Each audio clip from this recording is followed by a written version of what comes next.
216।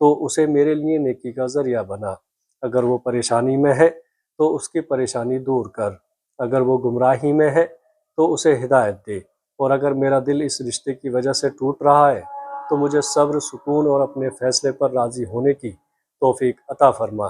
یاد رکھیے، انسان آپ کے آنسو نہ سمجھ پائے، لیکن آپ کا رب آپ کے دل کی حالت جانتا ہے، اور یہی ایک مومن کے لیے سب سے بڑی تسلی ہے۔ سننے والے بھائیوں اور بہنوں، اگلی بات اس سے بھی زیادہ اہم ہے کہ کیا کسی کے لیے رونے پر اس انسان کو اس کا پتہ چلتا ہے؟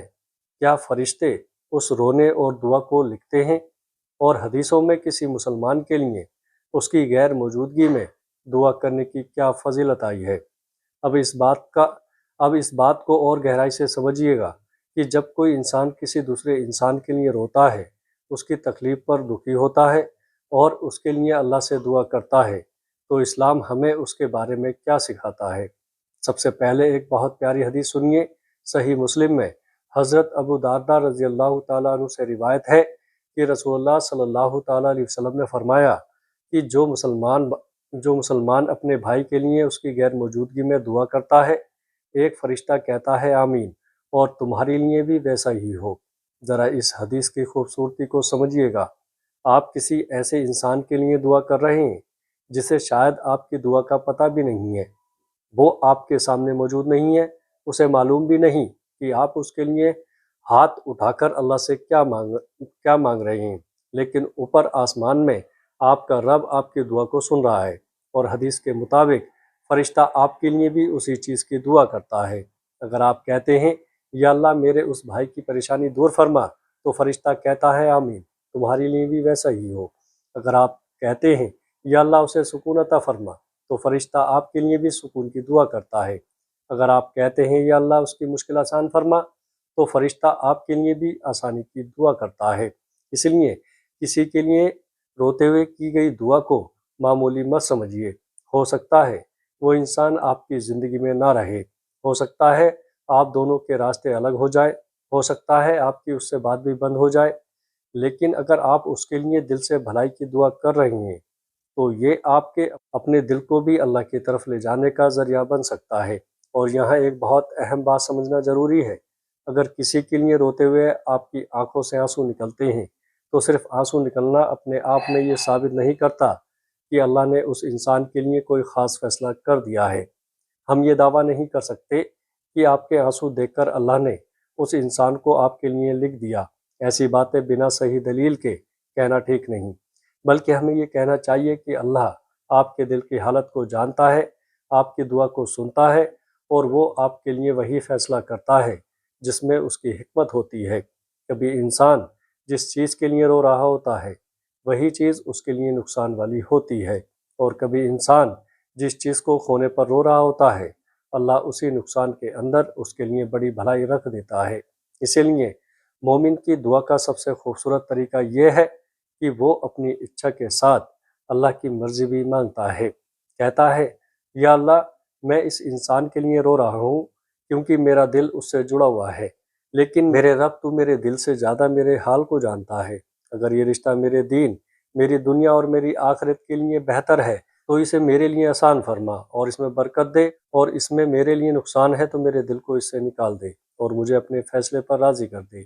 یہ دعا انسان کو ٹوٹنے سے بچاتی ہے، کیونکہ محبت میں سب سے بڑی پریشانی یہی ہوتی ہے کہ انسان چاہتا ہے کہ چیز بالکل اسی طرح ہو جیسی وہ اپنے دل میں سوچ چکا ہے، لیکن اللہ کا فیصلہ ہمیشہ ہماری سوچ کے مطابق نہیں ہوتا۔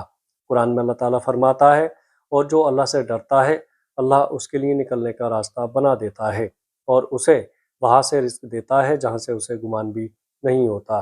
سورہ طلاق آیت 2 اور 3۔ اس لیے اگر آپ کا دل کسی کے لیے رو رہا ہے تو اپنی پریشانی کو گناہ کی طرف مت لے جائیے۔ پیارے عزیزو، آنسوؤں کو شراب، نشے، بدلے، غصے یا حرام رشتوں کا راستہ مت بنائیے، بلکہ آنسوؤں کو دعا بنا دیجیے۔ تنہائی میں 2 رکعت نماز پڑھیے، سجدے میں جائیے اور اپنے رب سے بات کیجیے، کیونکہ سجدہ وہ جگہ ہے جہاں بندہ اپنے رب کے سب سے قریب ہوتا ہے۔ صحیح مسلم میں حضرت ابو ہریرہ رضی اللہ تعالیٰ عنہ سے روایت ہے کہ رسول اللہ صلی اللہ تعالیٰ علیہ وسلم نے فرمایا، بندہ اپنے رب کے سب سے قریب اس وقت ہوتا ہے جب وہ سجدے میں ہوتا ہے، اس لیے سجدے میں بہت دعا کیا کرو۔ اب سوچئے اگر کسی انسان کی یاد میں آپ کا دل ٹوٹ رہا ہے اور آپ کی آنکھوں سے آنسو نکل رہے ہیں تو اس وقت اپنے موبائل پر اس کی تصویر دیکھنے کے بجائے اپنے رب کے سامنے سجدہ کرنا کتنا بہتر ہے۔ اس انسان سے اپنی ہر بات کہنے کے بجائے اللہ سے اپنی ہر بات کہیے، کیونکہ انسان آپ کی بات سن کر بھی مجبور ہو سکتا ہے، لیکن اللہ کے لیے کوئی چیز مشکل نہیں۔ اگر اللہ چاہے تو ٹوٹے ہوئے دل کو سکون دے سکتا ہے، اگر اللہ چاہے تو دور ہوئے انسان کے بیچ صلح کرا سکتا ہے، اگر اللہ چاہے تو کسی کی پریشانی کو آسانی میں بدل سکتا ہے، اور اگر اللہ چاہے تو جس چیز کے لیے آپ کا دل رو رہا ہے اس سے بھی بہتر چیز آپ کی زندگی میں عطا کر سکتا ہے۔ سنی بریلوی علماء کی کتابوں میں بھی دعا، صبر، توکل اور اللہ کی طرف رجوع کرنے کی یہی تعلیم ملتی ہے کہ بندہ اپنی پریشانی لے کر اللہ کی بارگاہ میں جائے اور اس کے فیصلے پر بھروسہ رکھے۔ امام احمد رضا خان رحمۃ اللہ علیہ کی تصانیف اور فتاوی رضویہ میں دعا، صبر اور اللہ پر بھروسے کی اہمیت کو بار بار بیان کیا گیا ہے۔ اس لیے یاد رکھیے، اگر کوئی آپ کے لیے روتا ہے تو سب سے بڑی خوشی یہ نہیں کہ کوئی انسان آپ کے پیچھے رو رہا ہے، سب سے بڑی خوشی یہ ہے کہ اس رونے کو اگر دعا بنا دیا جائے تو وہ انسان اپنے رب کی طرف لوٹ رہا ہے۔